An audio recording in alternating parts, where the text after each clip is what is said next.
TV9 Bharatvarsh पर super exclusive जो जानकारी है वो ये है, मेरा जीवन देश के लिए समर्पित है, अरविंद केजरीवाल ने कहा। और चाहे अंदर रहूं या बाहर रहूं, देश के लिए काम करता रहूंगा।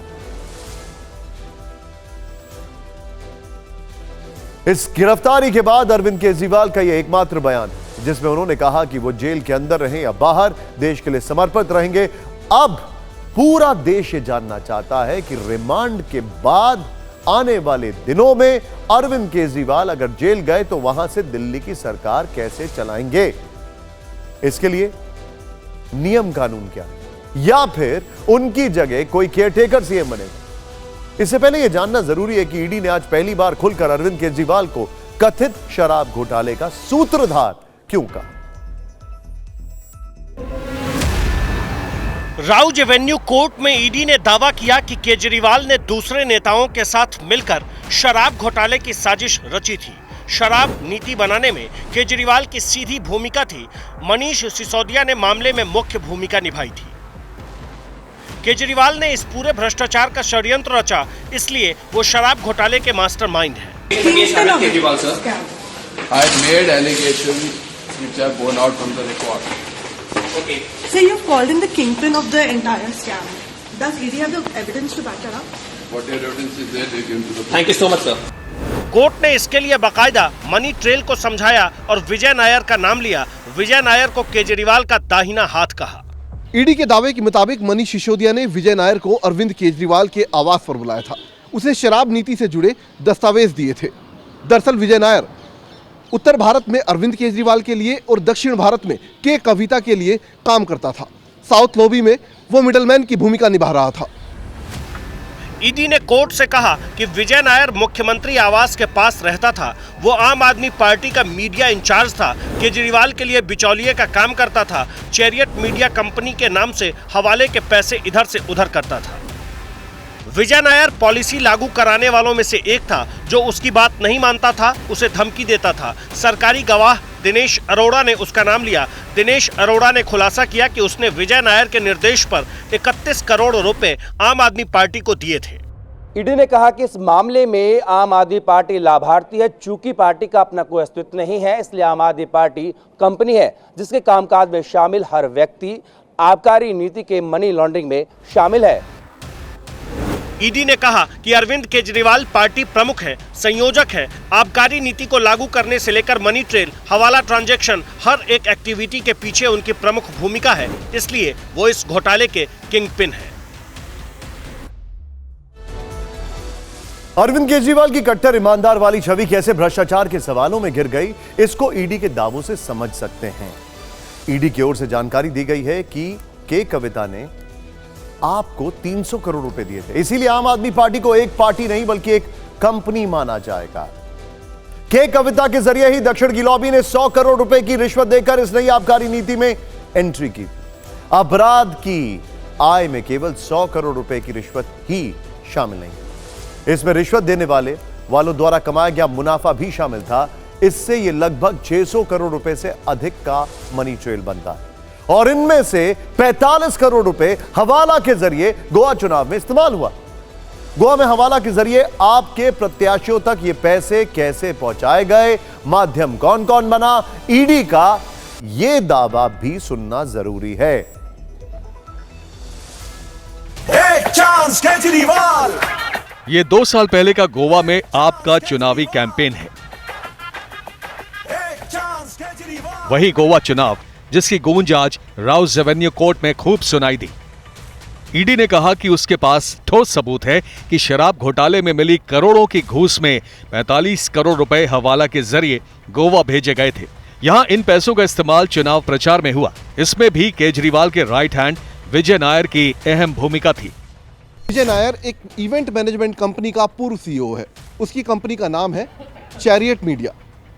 एएसजी ने कोर्ट में बताया कि चरणजीत सिंह नाम के शख्स ने गोवा इलेक्शन के दौरान आम आदमी पार्टी के पैसे का मैनेजमेंट संभाला था।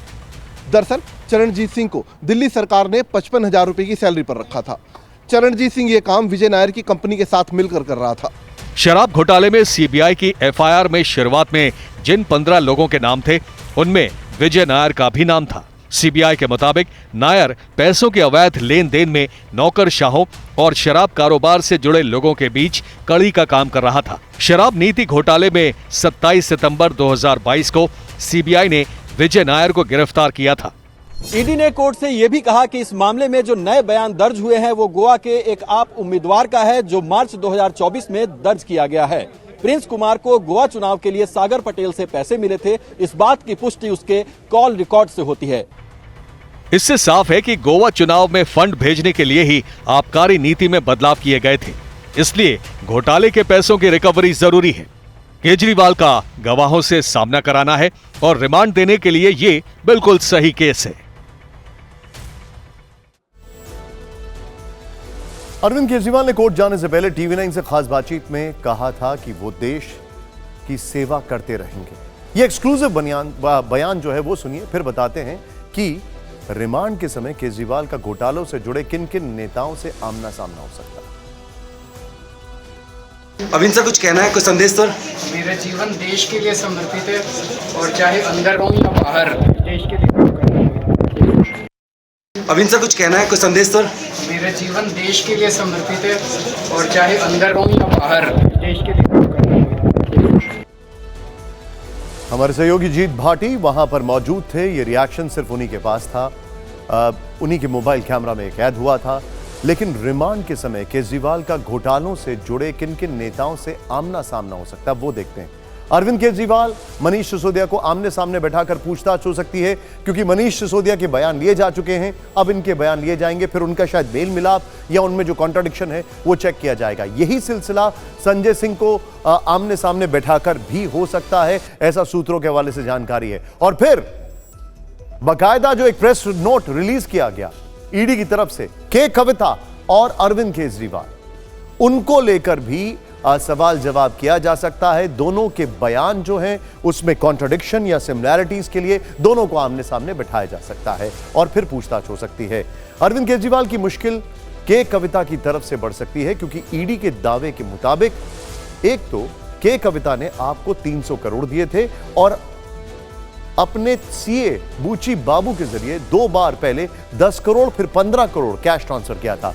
और अब सूत्रों से खबर है कि बीआरएस नेता सरकारी गवाह बन सकते, क्योंकि कविता से मिले घोटाले के पैसों का इस्तेमाल गोवा चुनाव में हुआ था और ईडी शराब घोटाले में उनका बयान ले चुकी है। इस सबके बीच में अरविंद केजरीवाल पर ईडी के एक्शन को लेकर बीजेपी और आम आदमी पार्टी आमने सामने है। राउज एवेन्यू कोर्ट ने केजरीवाल को 6 दिन की रिमांड पर भेजा है, तो बीजेपी की तरफ से केंद्रीय मंत्री स्मृति ईरानी ने तीखे हमले किए। स्मृति ईरानी ने कहा, आम आदमी पार्टी सरकार ने प्रशासनिक तंत्र के जरिए करप्शन किया। दिल्ली सरकार में मंत्री आतिशी ने कहा कि आपके नेताओं पर मनी लॉन्ड्रिंग के तहत केस करवाए गए हैं, जिसमें जमानत मिलना मुश्किल है। कोर्ट में बुच्ची बाबू जो सीए हैं के कविता के, उनके व्हाट्सएप मैसेजेस भी उपलब्ध हैं, ऐसा कोर्ट के सम्मुख कहा गया। तब भी अरविंद केजरीवाल जी के वकीलों ने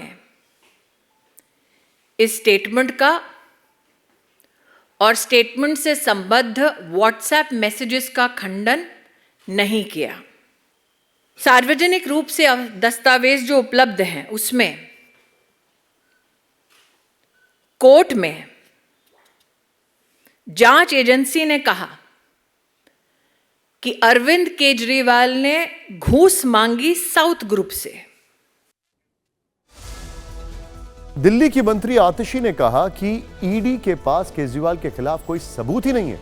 2 साल की जांच में भी कुछ नहीं मिला। आशीष जी, आज अरविंद केजरीवाल को कोर्ट में पेश किया गया था, जहां से उन्हें 28 तारीख तक रिमांड पर भेज दिया गया है। क्या कहेंगे आप? देखिए, हम सम्मान करते हैं कोर्ट के फैसले का, लेकिन विनम्रता पूर्वक हम उस फैसले से असहमत हैं, क्योंकि इस केस में ईडी के पास कोई भी प्रमाण नहीं है। 2 साल की इन्वेस्टिगेशन के बाद भी उन्हें 1 रुपया भी प्रोसीड्स ऑफ क्राइम आम आदमी पार्टी के पास नहीं मिला है। जो सारा केस है उनका ऐसे लोगों के बयान के आधार पर है जिनको डराकर धमकाकर आम आदमी पार्टी के खिलाफ उनसे बयान लिए गए हैं। शरद रेड्डी गिरफ्तार होते हैं, उससे पहले गिरफ्तारी से पहले कहते हैं मैं आम आदमी पार्टी के किसी नेता को नहीं जानता, आम आदमी पार्टी में मैंने कोई पैसे नहीं दिए हैं। गिरफ्तार होते हैं, उन पे दबाव बनाया जाता है, जैसे ही वो कह देते हैं कि हाँ जी मैंने आम आदमी पार्टी को पैसे दिए, उनको बेल मिल जाती है। राघव मगुंटा पहले बयान देते हैं मैं आम आदमी पार्टी के किसी नेता को नहीं जानता, मैंने आम आदमी पार्टी को कोई पैसे नहीं दिए हैं। कोर्ट में अरविंद केजरीवाल की तरफ से सीनियर वकील अभिषेक मनु सिंघवी ने दलीलें पेश की थी। उन्होंने ईडी के आरोपों पर कहा था कि ईडी के पास सब कुछ है तो गिरफ्तारी की जरूरत क्यों पड़ी। 80% लोगों ने केजरीवाल का नाम नहीं बताया। उन्होंने यह भी नहीं कहा कि वो केजरीवाल से कभी मिले भी थे। सिंघवी ने यह भी दलील दी कि शिकायतकर्ता, अगर मेरे शिकायतकर्ता के अधीन काम करने वाला कोई व्यक्ति मेरे खिलाफ बयान देता है तो क्या यह अदालत उसे सबूत के रूप में मान सकती है।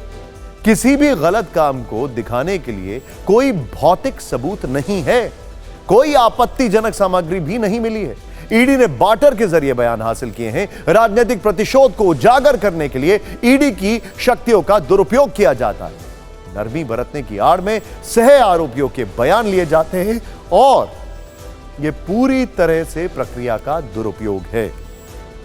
सिंघवी ने जो कहा केजरीवाल की तरफ से दलील की वो एक कॉपी एक्सक्लूसिवली हमारे पास है। इसमें कहा गया है सेक्शन 19 के तहत तभी गिरफ्तारी हो सकती है जब एजेंसी के पास तथ्य हो जिसके आधार पर यह यकीन किया जाए कि आरोपी ने अपराध किया।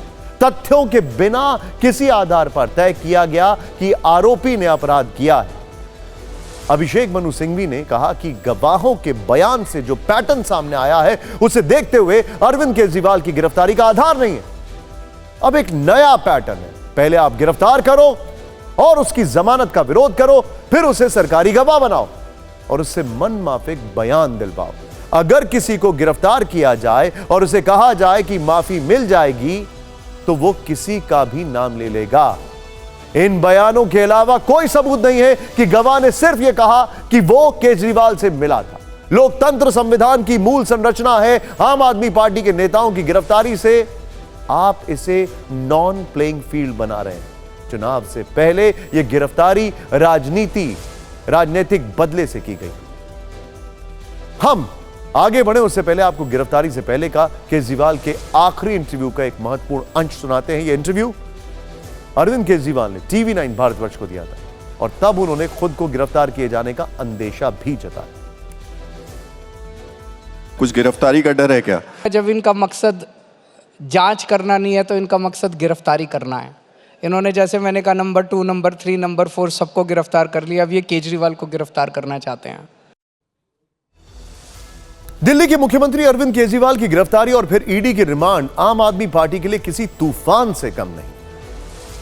आम आदमी पार्टी के कार्यकर्ता और नेता अब मोबिलाइजेशन करना शुरू कर रहे हैं। 23 मार्च यानी कल आईटीओ के पास शहीदी पार्क पर सभी विधायक और पार्षद जुटेंगे। इंडिया गठबंधन के नेता भी इस प्रोटेस्ट में शामिल होकर विरोध जताएंगे। आम आदमी पार्टी 25 तारीख को होली का कोई कार्यक्रम नहीं करेगी। इसके अगले दिन 26 मार्च को पीएम आवास का घेराव करने की घोषणा की गई है। लेकिन आज दिन भर क्या कुछ हुआ, अरविंद केजरीवाल के घर से राउज एवेन्यू कोर्ट तक सड़कों पर कैसे संग्राम दिखाई दिया, इस रिपोर्ट में देखिए।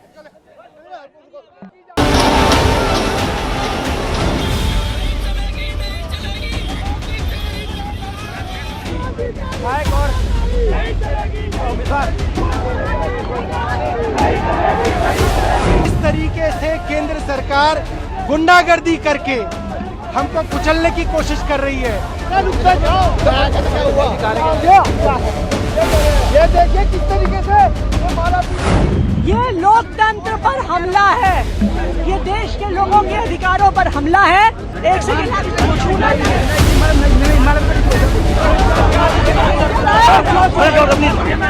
आतिशी जो है उन्हें इस बस में डिटेन करके ले जाया जा रहा है। आम आदमी पार्टी के जितने भी बड़े नेता हैं, इससे पहले सौरभ भारद्वाज जो है उनको डिटेन किया गया था और अब यहाँ पर आतिशी को डिटेन करके ले जाया जा रहा है।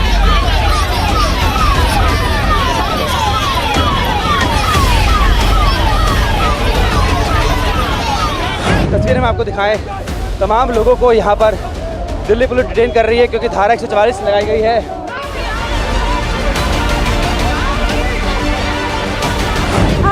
केजरी पार्टी के कार्यकर्ता यहाँ पर देखिएगा आईटीओ पर बैठ चुके हैं और ट्रैफिक जो है वो पूरा उन्होंने रोका हुआ है।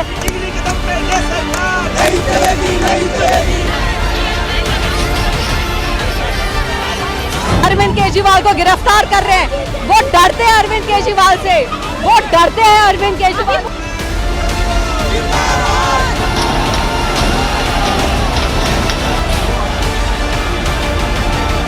इस वक्त पूरे पंजाब से आम आदमी पार्टी के कार्यकर्ता जो कि मोहाली में इकट्ठा हुए थे वो चंडीगढ़ की सीमा तक पहुंच गए हैं, बीजेपी दफ्तर जाना चाहते हैं। यहाँ पर आप देखिए वाटर कैनन चलाया जा रहा है, सीधी तस्वीरें आपको दिखा रहा हूं मैं।